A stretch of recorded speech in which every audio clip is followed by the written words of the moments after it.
Last time నేను technicians గురించి పెద్దగా ఫోకస్ చేసి ప్రస్తావించాను, ఎందుకంటే లాస్ట్లో నాకు మైక్ ఇస్తారు, అది ఒక్కోసారి నాకు శాపం అవుతుంది, అందరి గురించి విస్తృతంగా మాట్లాడలేను. బట్ దీనికి సంబంధించి భాను, కోరియోగ్రాఫర్ భాను, అలాగే విజయ్, మన మీసాల పిల్ల తీసిన విజయ్ కానీ, అలాగే ఈ హుక్ స్టెప్ వేసి ఇప్పుడు సెన్సేషనల్గా అదరగొట్టినటువంటి ఆడ సందీప్, భాను, సందీప్ వైఫ్ జ్యోతి, వీళ్ళందరూ ఇది ఒక గొప్ప అవకాశం మాకు, మమ్మల్ని ఎగ్జిబిట్ చేసుకోవడానికి, మమ్మల్ని మేము చూపించుకోవడానికి ఇది గొప్ప వేదిక.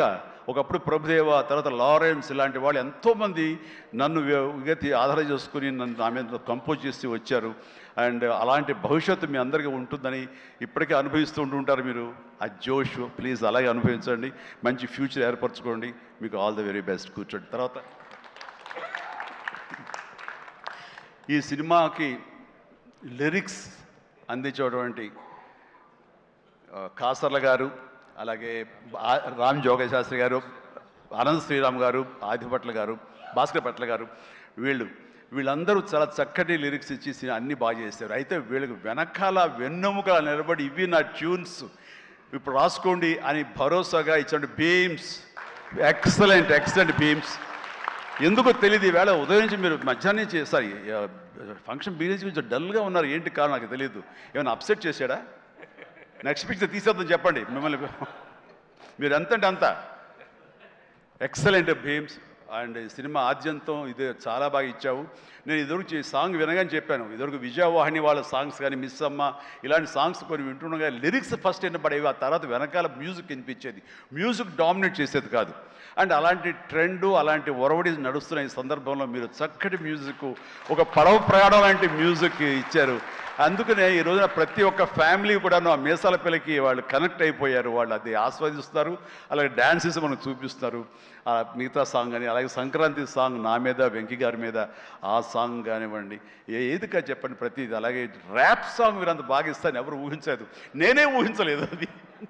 ఆ సాంగ్లో అంత బాగా దాన్ని కంపోజ్ చేసిన కుర్రవాడు వీళ్ళందరూ అన్ని చాలా బాగున్నాయి. అండ్ ప్రతి ఒక్కరికి ఈ సందర్భంగా నేను ధన్యవాదాలు తెలియజేస్తాను. మీ అందరి కంట్రిబ్యూషన్ లేకపోతే ఇంత ఇది మేము అనుభవించుకోవడం కాదు. అండ్ ఇక ఈ సినిమా 85 డేస్లో ఫినిష్ అయింది అంటే నేను అనుకున్నా, అబ్బా వాట్ ఏ గ్రేట్ క్రెడిట్, అందరు ఇట్లా ఉండాలి అనుకున్నాను. కానీ దాని వెనకాల ప్రధానమైన పాత్ర వహించింది సమీర్ రెడ్డి, డిఓపి. నేను షార్ట్ మధ్య కొంచెం టీయో కాఫీయో ఏదో స్నాక్సో ఏదో తింటూ అలవాటు. షార్ట్ చేశాను, వెరీ గుడ్ అంటే ఇలా కూర్చోబోతుండగా షార్ట్ రెడీ అన్నారు. లెక్కకుండా నేను కూర్చోకుండా లేచిపోయాలి. అంత ఇది ఎగ్జాజరేషన్ కాదు, చేతిలో టీ కప్పు పక్కన పెట్టి వెళ్ళిపోయిన సందర్భాలు ఎన్నో ఉన్నాయి.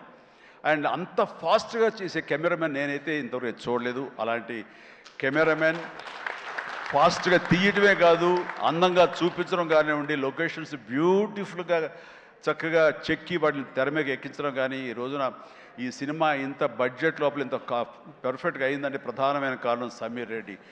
చాలామంది ఇది కంప్లైంట్ కాదు కానీ చాలామంది అవుట్డోర్ యూనిట్ బిల్లు పెంచేస్తున్నారు. పెంచడానికి గల కారణాలు ఏమిటో వాళ్ళకే తెలుసు, వాళ్ళకే వదిలేస్తున్నాను, నాకైతే తెలియదు ఆ విషయంలో. కానీ ఇతను యూనిట్ బిల్లు 2 లైట్లు అటు ఇటు ఉండేది, ఇంకో లైట్ అలా ఉండేది, అంతే 4-5 లైట్లు కనిపించేది. కానీ మరి తెర మీద చూస్తే బ్రహ్మాండంగా ఉంది, అత్యద్భుతంగా ఉంది. అంటే అతను చూసి అందరూ నేర్చుకొని అన్నాం, ఎవరి క్రాఫ్ట్ ఎవరి చెక్కుడు వాళ్ళది. కానీ ఇతను మాత్రం నాకు బాగా నచ్చాడు. అండ్ ఇతని మన అనిల్ కూడా, వాళ్ళిద్దరికి మంచి సింక్రనైజేషన్ అయ్యింది. అండ్ ఈ సినిమా నేను చెప్పాను మొన్న సభలో, ప్రీ రిలీజ్ సభలో, ఇది ఫస్ట్ ఈ సినిమా సూపర్ హిట్ అయిపోయింది రిలీజ్కి ముందే. ఎందుకంటే బడ్జెట్ వైజ్గా కానీ, డేట్ వైజ్గా కానీ, with in the budget, with in the limited టైంలో కానీ ఈ సినిమా ఫస్ట్ టైం ఇలా అయ్యింది. ఇది మీరు చూసి నేర్చుకొని నేను ఎవరికి సలహాలు ఇవ్వట్లేదు, అలా కాదు, మా ఎక్స్పీరియన్స్ మీకు చెప్తున్నాను అంతే. అండ్ అయ్యింది, అక్కడే సక్సెస్ అయింది, అక్కడే ప్రొడ్యూసర్స్ ప్రాఫిట్ లాభాలు వచ్చేసినాయి అక్కడ. ఆ తర్వాత యావరేజ్గా అయినా సరే అవే లాభాలు ఉండేవో. ఇంత సూపర్ హిట్ అయింది కాబట్టి ఎక్స్ట్రా బాల్స్ కొంత రావచ్చు, అది ఎంతో నాకు చెప్పకండి, మళ్ళీ నా రేట్ పెంచేస్తాను. ఇంతలో అడిగితే చెప్పలేదండి ఎంత వచ్చిన లాభాలు, చెప్తే నేను అడుగుతానే భయం ఏదో ఉందో వాళ్ళకి, సాహు కానీ సుష్మిత కానీ. సో నాకు ఇంతకు ఏం తెలీదా, ఆ లెక్కలైపులో నేను వెళ్ళన్నది నాకు. అండ్ ఇంకా నా తోటి నటినట్లుగా వస్తే కనుక ఇక్కడే ఉన్నారు హర్ష కానీ, వెళ్ళిపోయి ఉంటాడే, ఉన్నా బాబు, థ్యాంక్స్. హర్ష పాపం, హర్ష ఈ సినిమాలో తను ఎంతో ఉత్సాహంతో ఉన్నాడు. అండ్ నాకు నా ఫ్యాన్ అంటాడు, నిజమనే తెలియదు, అందరి దగ్గర అదే మాట అంటాడేమో. కానీ కానీ నా సాంగ్స్ అవి అలవోకగా పాడుతూ గుర్తుంచుకుని పాడుతుండే, ఎవరి పాట అంటే ఎవరి పాట అంటారంటే మీదే సార్ అంటే, నా పాట ఓకే నాకు గుర్తు రావట్లేదా, ఎప్పుడో ఇది పల్లెటూరు మొనగాడు గోండా ఆ పాటలు పాడితే ఎట్లాగయ్యా అంటే, లేదు సార్ మేము అట్లా అంటే అంత ఇదిగా అతను ఈ సినిమాలో ఆ సాంగ్స్ అవి నాతో మాట మంచి ఎంటర్టైన్గా ఉంటూ ఈ సినిమా చేస్తున్నందుకు చాలా చాలా ఆస్వాదించాడు, బ్రహ్మాండంగా ఎంటర్టైన్ చేశాడు మమ్మల్ని. అయితే మధ్యలో కాలు ఇరిగింది, అది ఎవరి శాపం నేను చెప్పలేను. కానీ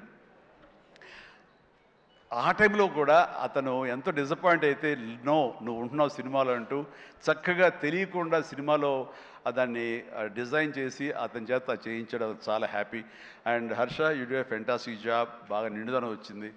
and very good, I appreciate. And ఫర్దర్గా మళ్ళీ ఎక్కడ అవకాశం వస్తే నాకు ఇవ్వు, ఛాన్స్ కలిసి చేద్దాం. నువ్వు ఇవ్వాలి. అండ్ అట్లాగే ఎస్, కాదు ఇలా చెయ్యాలి అనగానే అక్కడ బ్లాక్ డ్రెస్ వేసుకుని ఒక వ్యక్తి ఉన్నాడు, ప్రకాష్.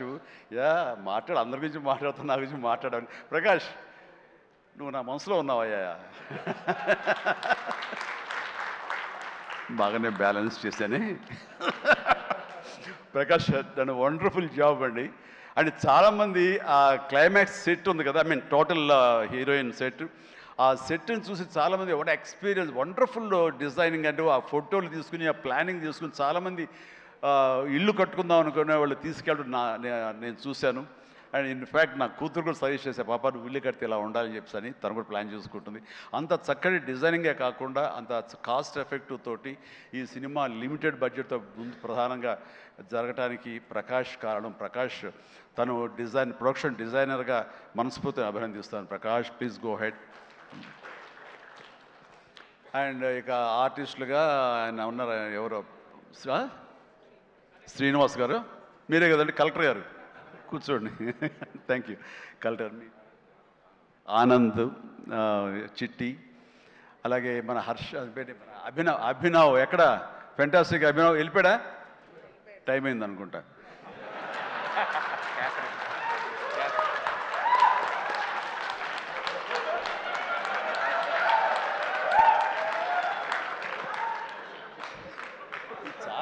చాలా బాగుందయ్యా.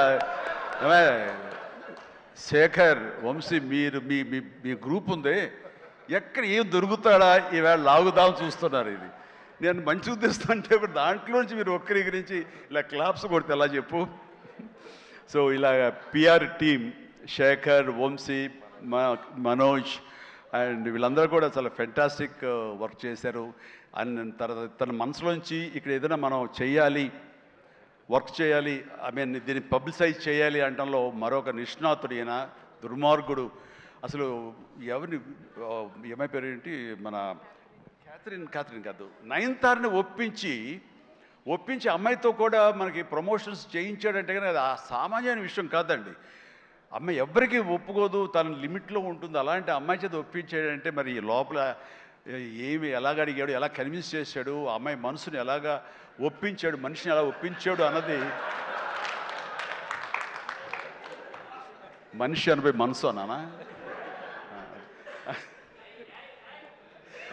తెలియదు, అది మీరే అడిగి తెలుసుకున్న తర్వాత. అండ్ అంత సంతోషంగా సినిమా చేసింది, అంత నవ్వుతూ చేసింది, నాతో 2 సినిమాలు చేసింది. అంత సీరియస్గా గుంభరంగా ఉండేది, అలాంటి రెస్పెక్ట్ ఉన్నా సరే.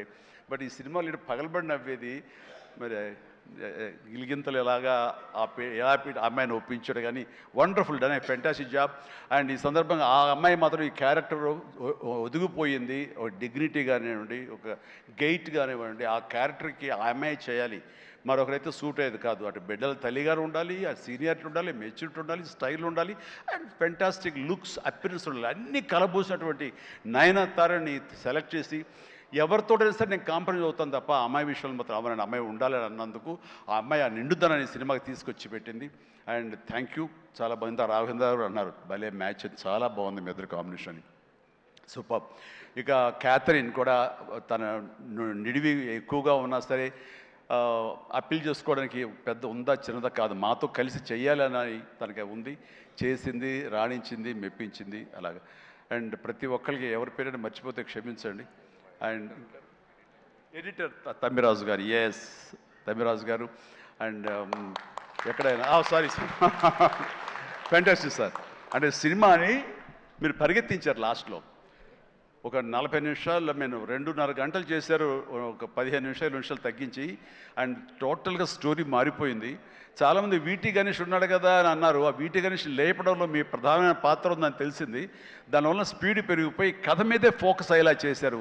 దానికి మీ పాత్ర అంతా ఇంత కాదు. అంటే ఎడిటింగ్ యొక్క ప్రాముఖ్యత ఏంటి అంటలో నేను ఫైనల్గా ఈ సినిమాకి మరీ సుస్పష్టంగా చూశాను. కొన్ని సాక్రిఫైజులు కావాలి. మీరు మన ఇంట్రో చేసాం గుర్తుందా? ఈ సినిమా బిగినింగ్లో ముహూర్తం అయిన రోజున మీరు అన్నారు, లెంగ్తే కదా ఎక్కువైతే కనుక తోక కట్ చేస్తా, మొక్కే కదా పీకేస్తాను డైలాగ్. రిలవెంట్గా ఒక డైలాగ్ రాశాడు, లెంగ్త్ మీ ఇష్టం, ఆయన పెంచుకుంటూ పోతే కనుక బాగోపోతే కత్తిరిస్తా అన్నారే, అది అలాగే చేశారు, కత్తిరించారు. చాలా సక్సెస్ఫుల్, చాలా బాగుంది, వండర్ఫుల్. ఇక సినిమా అంతా నారాయణ నారాయణ ఏమయ్యా అని అన్నానే. ఆ నారాయణ అనేది ఒక రైటర్ యొక్క ఆలోచన అండి. తను రేపు పొద్దున ఈ సినిమాలో తన పేరే జపిస్తూ ఉండాలి అంటూ నారద మహాముని నారాయణ నారాయణ అంటూ మూలోకాలు తిరిగినట్లుగా ఆ నారాయణ అనే రైటర్ తన పేరే పెట్టించాడు ఇందులో. నేను ఎన్నిసార్లు నారాయణ నారాయణ అన్నారు. ఆ నారాయణ అంటాం బాగుందని చాలా రిథమిక్గా తమాషాగా వేరియేషన్స్తో అన్నారని చెప్పేసి ఎవరో దాన్ని రిపోర్ట్ చేశారు. And credit goes to Narayana and Sai. మిగతా వాళ్ళ పేర్లు నాకు గుర్తు రావట్లేదు. వాళ్ళందరికీ కూడా నా హృదయపూర్వక అభినందనలు, ధన్యవాదాలు. అండ్ ఇదే మనం కొనసాగించాలి, ఇదే సక్సెస్. అమ్మా వైట్ మాస్టర్, ఎస్ సారీ అండి, వెంకట్ చాలా బాగా చేశారు Venkat. And thank you so much and well done. అలాగే అతను ఫస్ట్ సాంగ్ ఫైట్ చేశాడు మనకి సభానంద, నభాకాంత్ అతను కూడా చేసాడు. వాళ్ళు రాలేదు, ఎందుకు తెలియదు. And thank you so much. And ఇప్పటికి తొందరగా ఫినిష్ అయ్యే చిరంజీవి అంటూ మా గౌడ, మా కెంపే గౌడ అంటున్నాడు తెలుస్తుంది. And thank you so much ఏంటి వాళ్ళు నిజంగా చాలా ఆనందంగా ఉంది. ఈ ఆనందం వెనకాల ఆర్ద్రత ఉంది. ఇక్కడ ఒక ఎమోషనల్గా ఒక డైలాగ్ మొన్న చాలా చూస్తుంటాను మీడియాలో, నా ఫ్రెండ్స్ పంపిస్తుంటారు. అందులో ఒక లేడీ అంది, ఇలాగ నిలబడుతూ చాలా ఆనెస్ట్గా కనిపించింది ఆవిడ. ఏంటయ్యా ఇంకా ఎంతకాలం కష్టపడతావయ్యా, ఇలా కష్టపడాలా? ఎప్పుడెప్పుడో నేను సినిమాలు చూశాను, అప్పటి నుంచి ఇప్పటిదాకా నువ్వు కష్టపడుతూనే ఉన్నావు, మమ్మల్ని ఆనందింపజేస్తూనే ఉన్నావు. ఇప్పుడు నీకు ఓపుగుండి ఎంత చేస్తున్నావో, ఎంత శక్తిని చేస్తావో, భగవంతుడికి ఆ శక్తిని ఇవ్వాలి. కానీ మమ్మల్ని ఆనందపరచడానికి నువ్వు ఎంతగా శ్రమ తీసుకుంటున్నావో నేను చూస్తుంటే మాత్రం ఇంకా ఇవ్వాలా అని నువ్వు డబ్బుల కోసం నేను అనుకోను, మమ్మకు ఆనందం ఇవ్వడం కోసమే నువ్వు ఇది చేస్తావనేది సుస్పష్టంగా తెలుస్తుంది.